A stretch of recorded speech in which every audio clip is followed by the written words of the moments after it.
Egypt denies sending its warplanes into Libya following fresh fighting in Benghazi.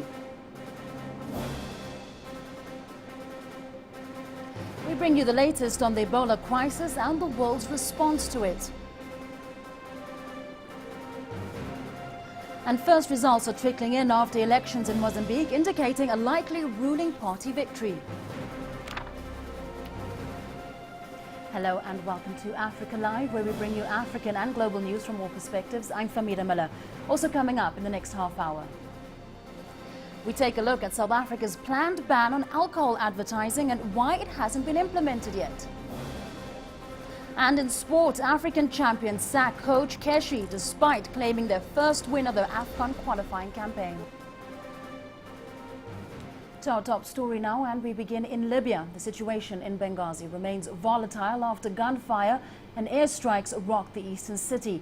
The offensive reportedly involved forces loyal to ex-General Khalifa Haftar. There have also been reports that Egyptian warplanes have been launching airstrikes on Libyan targets. Cairo has, however, denied those claims. CCTV's Susan Mangeli has more. Gun battles raged in Benghazi throughout Wednesday. Tanks were seen in the streets and some reports indicate warplanes striking Islamist militants' targets too. Around a dozen people have been killed according to estimates. And this is the man who's been pushing to end the Islamist militia's grip on Benghazi, Rogue General Khalifa Haftar. Earlier this week, he reportedly announced he'd be stepping down and putting the army back in power. Since Muammar Gaddafi's fall in 2011, rival militias have been fighting to control Libya. The government has been unable to enforce security. We are witnessing a struggle for survival for the Libyan state. This union that is between the recent parliament and its military arm, represented in the National Army and in Khalifa Haftar's forces, they are fighting to be or to become the only legitimate authority in Libya. The problem is this fight will be a very violent one because they are fighting counterparts that are as military sophisticated as they are, that have the same weapons that the National Libyan Army has. And here are some of the forces on the opposite side. Pro-Islamist soldiers are being treated in a hospital in the town of Garian. They were apparently involved in recent clashes in Benghazi. They're being visited by Libya's self-proclaimed pro-Islamist Prime Minister Omar al-Hassi. Egypt is also being roped into this conflict. The army is providing training and intelligence to fight Islamist militants. For weeks now, some have called for direct involvement of Cairo. On Wednesday, with reports of Egyptian warplanes in Libya, it was thought government had done so, but it's denied those reports. Susan Mangeli, CCTV. Right, now let's get you more on that story. We're joined live from Cairo by CCTV's Yasser Hakim. Yasser, what's the situation in Benghazi at the moment? Well, the latest news is that the Libyan army and the military group of Khalifa Haftar, which are supporting the army, working with the army, are gaining ground in Benghazi, the second largest city in Libya. And according to the Prime Minister, Abdullah Thini, they are securing now the entrances to Benghazi and took over 2 camps owned by the Islamist and extremist militias, and they are gaining more ground in the city, in addition to try to work on to Tripoli after that. Now, Yasser, Egypt has so far denied using warplanes to attack Libyan targets. Meanwhile, details have emerged of an operation that could last 6 to 8 months. So with all those details, where have these reports come from? The latest claim that the Egyptian Air Force has been the one behind the latest strikes was actually by one of the parliament members in Libya who said that the latest airstrikes by the army, the Libyan army, were by using Egyptian Air Force. But he then later on said that only using the planes, but the pilots were Libyan. In both cases, the Egyptian presidency, the spokesman of the president, has denied this, only saying that Egypt is continuing its support, the technical support, intelligence support, and training to the military in Libya. But having Derna, very close border city, being taken over by the IS, Islamic State, having Benghazi itself close to the Egyptian borders, the Islamists are close to the Egyptian borders. This is why it's been said that Egypt might be getting involved directly rather than just giving training, and this is why these reports are continuing to show on the surface, and could even continue in the next few weeks as the fighting intensifies, especially that the Haftar forces and the Egyptian and the Libyan army are improving. So what the others are saying is that how can they be improving so quickly when just a month ago the Islamists were taking over the major cities in Libya. So this improvement in the quality of the Libyan army has had to be supported by another force, which is the Egyptian force. All right, Yasser, we're going to have to leave it there. Thanks very much for that update from Cairo. Yasser Hakim there.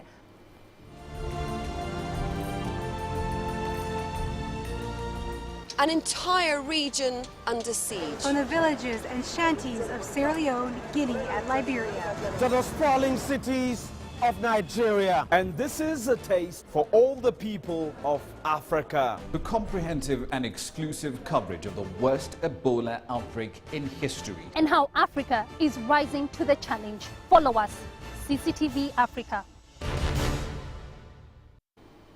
Now, health ministers from the European Union are holding an emergency meeting on Ebola. They're discussing the introduction of mandatory screening at airports to try and stop the spread of the virus. CCTV's Jack Barton has more from Brussels. Health ministers from all 28 European Union member states are discussing whether to introduce mandatory Ebola virus screening for all passengers entering the bloc by air. Decisions on whether to screen or not are currently left up to individual member states. Britain is the only EU country to have introduced screening at international airports. The UK now wants similar steps taken at an EU-wide level. The World Health Organization has so far stopped short of calling for monitoring of travellers from affected West African nations, as those countries have already implemented airport screening procedures. European health ministers will also reportedly discuss the effectiveness of those point-of-departure screening procedures in the countries still attempting to contain the deadly outbreak. A man who died of Ebola in the US had transited through Brussels airport on his way home from Liberia without his condition being detected.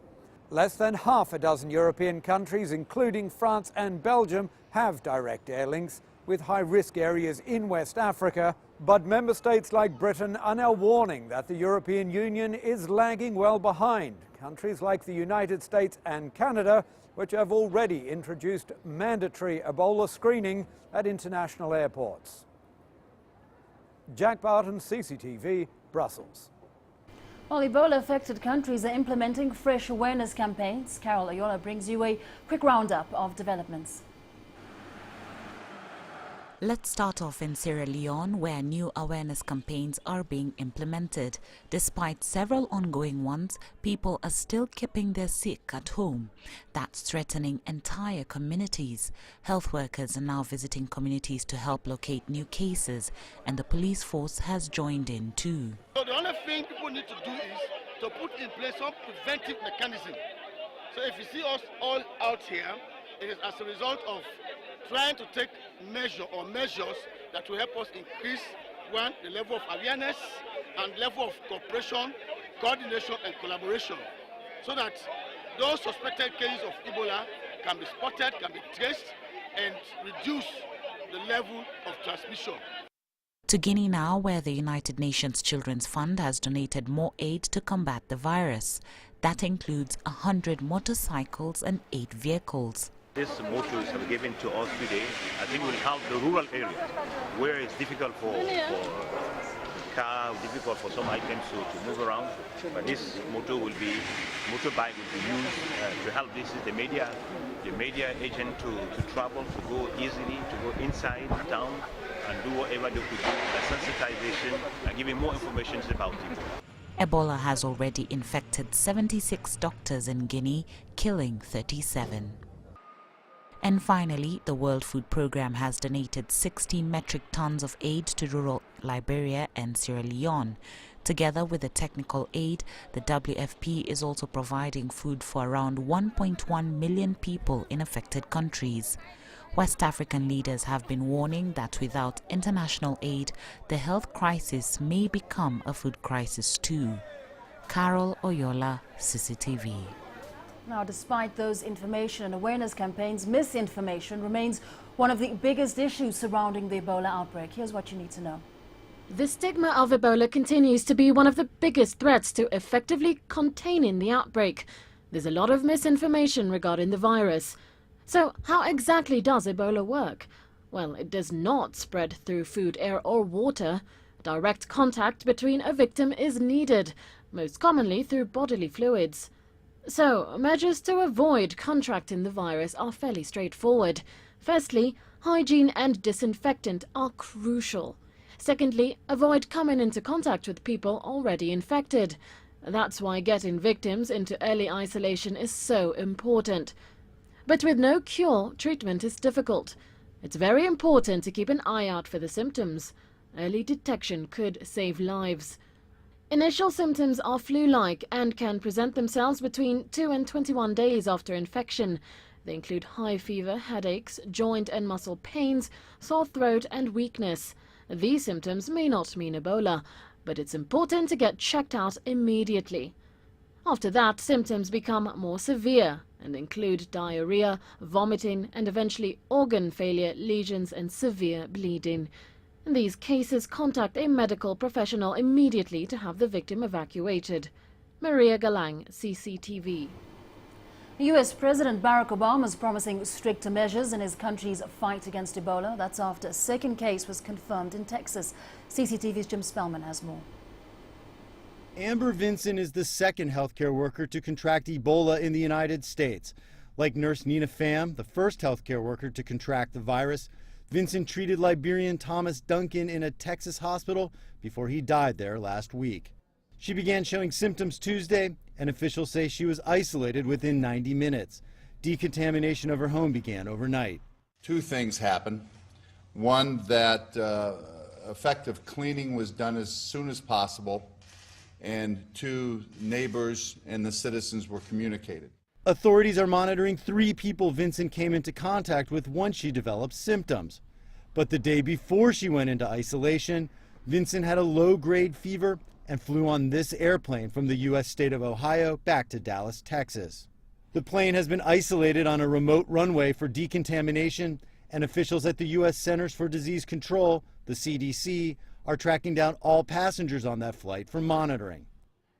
Vinson is being transferred to this biocontainment unit at Emory University Hospital in Atlanta, Georgia, for treatment after serious doubts have been raised about how the hospital in Texas has been handling Ebola cases.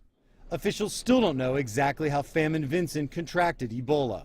We're looking at every element of our personal protective equipment and infection control inside the hospitals. We don't have an answer for this right now, but we're looking at every possible angle around this. According to a union that represents nurses, the first Ebola patient, Thomas Duncan, was left in open areas of the hospital for hours. Staff wasn't given proper protective gear or training, and hazardous waste was allowed to pile to the ceiling.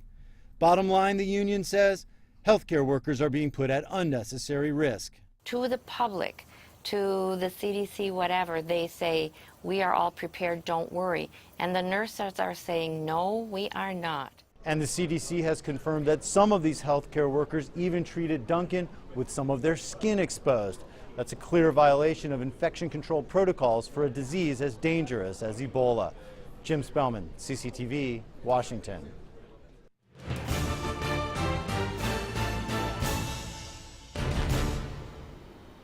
Stay with us here on Africa Live. Here's what's coming up after this quick break.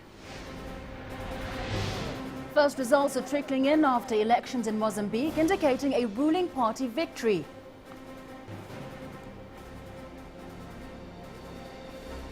And day 4 of the Oscar Pistorius sentencing, with South Africans divided over what his fate should be.